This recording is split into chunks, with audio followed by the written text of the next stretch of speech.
Jaana, welcome. Thank you. You're part of McKinsey's global think tank, doing amazing research. Whenever the report comes out from McKinsey, everybody kind of looks forward to reading that. Oh, thank so no you. better person than you to learn from. You cover macroeconomic issues as well. So why don't you help us lead into the global macroeconomic scenario going forward? So the real challenge in answering that question is that we are seeing a pretty big change in the global economy from what the last 50 years were and what the next 50 will be. In the last 50 years, the global economy expanded sixfold. It used to be the size of China, now it's 6 times larger. And half of that expansion came from the fact that we simply have more workers. The other half came from the fact that each worker became more productive. But when we look ahead, that demographic tailwind has really ended, or will end. We'll see, instead of 1.7% GDP growth coming from more workers in the global workforce, that goes down to 0.3, less than a fifth.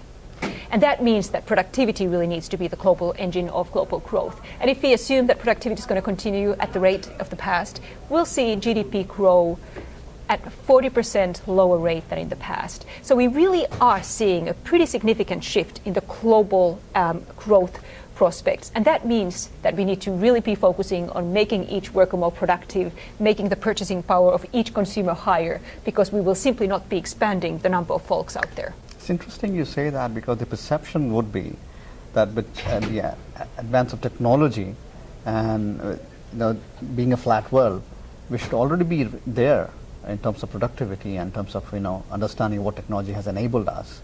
So I'm trying to understand that paradigm. That's a great question. I think that's probably the biggest challenge in the global economy. We have huge potential for productivity improvements. In our estimates, we could grow productivity by 4% a year. But 3/4 of that is actually diffusion, adopting best practices that are already adopted someplace else. And the challenge is, in the last 50 years, many emerging countries have not been able to catch up as much as we would want them to. And we need not just the catch up to happen, but we also need the emerging markets to start leading the innovation, the frontier. There is not as much investment from the public sector, whether it's Department of Defense, Department of Energy, etc., on new R&D. We are seeing the consumer base shift in a way much more important segment in the emerging world, where incomes are lower and cost is a bigger consideration than being the latest technology. So we really need to see new kinds of innovation. The innovators in the emerging world take the lead, not just in adopting, but very importantly, pushing the frontier. The opportunities are there. The challenge is the history doesn't suggest it's an easy job. So I think the major economies have already realized, including US, is that you have to take along the emerging economies with you. You cannot be the power leading this alone by yourself. But is the challenge because technology itself is so rapid that the population is, it's taking a lot of time than anticipated in terms of technology penetration to population? Is that one of the challenges you see?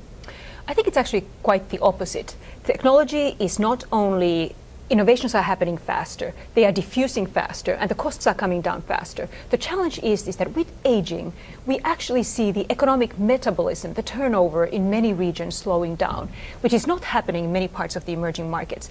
That is where, for example, let's take the example of growing cities. We have a lot of existing cities with established transportation networks, buildings that have locked in the kind of transportation systems you have. It's harder to change in that kind of environment than in many of the emerging markets, where you are having large numbers of people coming to new cities. You are building new cities. It's a huge opportunity to do things better, to learn from the mistakes we have had on the West. And at the same time, it is a risk. If you don't do that, you might run into the challenges of the big cities that can really sustain the growth rate. So in many ways, the emerging markets are the ones where the opportunities of leapfrogging. Let's take another example, healthcare. It really is not optimal by anyone's reckoning on the West. In emerging markets, that really is an open space. I would hate to see them just to import what we do on the West. I think it really is an opportunity to leapfrog, do things better, focus on closer to the customer healthcare rather than the back-end expensive